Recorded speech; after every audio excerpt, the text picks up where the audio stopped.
ఇంకా నా బిడ్డ సుష్మిత ఈ సినిమా నేను చెయ్యాలి, ఈ పరిశ్రమ రావాలి అనుకున్నప్పుడు ఈ సినిమాలో ఒకసారి అయ్యో ఎందుకు ఇంత కష్టపడుతుంది, ఇంత కష్టం అవసరమా నాకు అనిపిస్తుంది తండ్రిగా. కానీ ఒక బిడ్డగా కేవలం ప్రొడ్యూసర్గా నేను మా నాన్నని, మా హీరోని నేను ఇంప్రెస్ చేయాలి, ఆయన ద బెస్ట్ నేను ఇవ్వాలి ఈ సినిమా అంటూ తను కూడా ఈ సినిమాలో ఒక మామూలు టెక్నీషియన్ లాగా, మామూలు ప్రొడ్యూసర్ లాగా తనంత కష్టపడి చేసింది.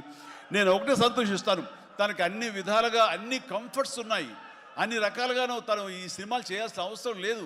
తను తన ఫ్యామిలీని చూసుకుంటుంటే కనుక గడిచిపోతుంది ఈ జీవితం అంతా. కానీ అలా కాదు, నేనేదో సాధించాలి, నువ్వు సాధించి చూపించావు, లైఫ్లో ఎంతోమంది మార్గదర్శకంగా ఉన్నావు, అలాంటి నిన్ను ఆదర్శంగా తీసుకుని మేము ప్రూవ్ చేయాలి అనే దాంట్లో ఉంది.